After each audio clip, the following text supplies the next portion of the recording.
मेरा जन्म एक विश्वासी परिवार में हुआ और जब मैं छोटा था तो अपने परिवार के साथ चर्च जाया करता था और संडे स्कूल की सारी एक्टिविटी में मैं पार्टिसिपेट करता था और इसी के साथ मैं बड़ा होता गया।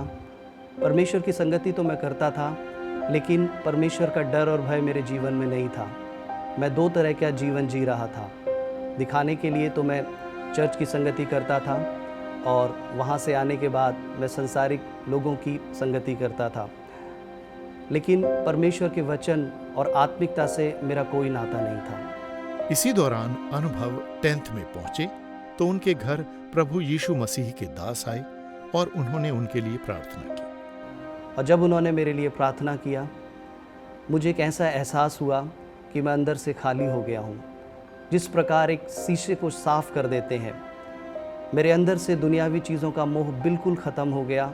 और जब मैं परमेश्वर के भवन में जाता, जब मैं देखता था कि बीमार लोगों के लिए प्रार्थना हो रही है, जब मैं देखता था लोग चंगे हो रहे हैं, तो मेरे दिलो दिमाग में एक बात बैठ गई कि मुझे परमेश्वर की सेवा करनी है, मुझे परमेश्वर का कार्य करना है।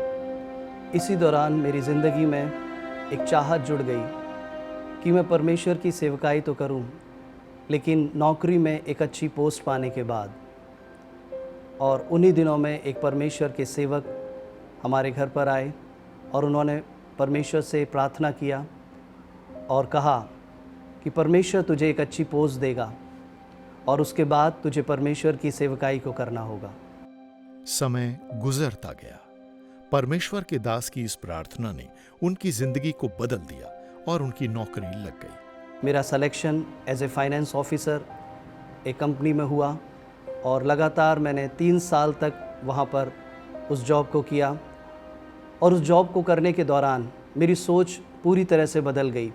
मैं सोचने लगा कि मैं अपना जीवन अच्छी रीति से अब जीऊँगा, बहुत सारी आशीषों में मैं अपना जीवन जीऊँगा।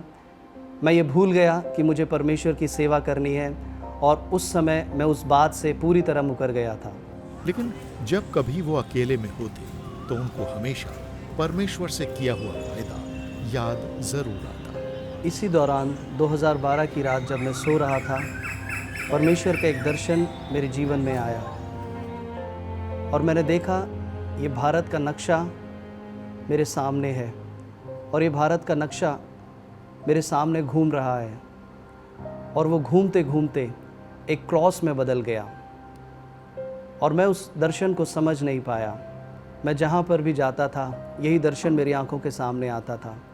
मैं किसी से भी बात करता था, चाहे मैं अपने ऑफिस के सिस्टम पे काम करूं, ये दर्शन मेरे सामने आता था और इस दर्शन को लेकर के मैं बहुत परेशान था। मैं समझ नहीं पा रहा था कि परमेश्वर क्या मुझसे कहना चाह रहा है। बाइबल की किताब उसके सबोदेशक 3 का एक वचन कहता है, हर एक बात का और हर एक काम का एक समय है। लेकिन एक दिन जब मैं अपने ऑफिस में था, वहाँ पर सारे वर्ल्ड के नक्शे लगे हुए थे और जब मैंने देखा तो भारत का नक्शा ही एक ऐसा नक्शा है जिसे हम एक क्रॉस के रूप में देखते हैं, जिसे हम एक सलीब के रूप में देखते हैं। मैं उस दिन समझ गया कि इस भारत देश में परमेश्वर की एक बड़ी महिमा होनी है। इस देश के लिए परमेश्वर ने मुझे चुना है, परमेश्वर मुझसे क्या चाहता है। और मैं जान गया कि जो वादा मैंने परमेश्वर से किया था, अब उसे पूरा करने का समय आ गया है।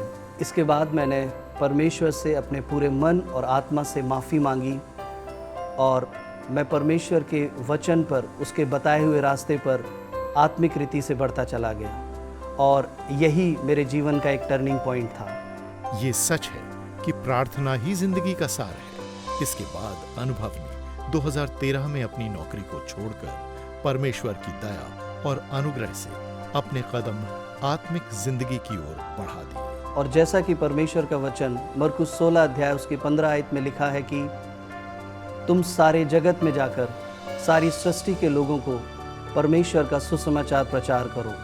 और इस वचन को पढ़कर मेरा हियाव बढ़ गया और मैं सोचने लगा कि ये परमेश्वर का वचन उन जगहों पर मुझे पहुंचाना है जहां पर प्रभु का वचन नहीं पहुंचा है।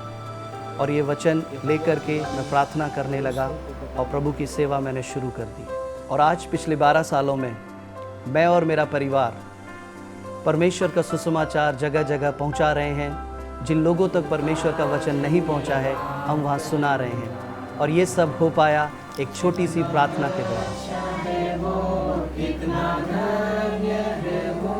यीशु ही मेरे जीवन का साथी।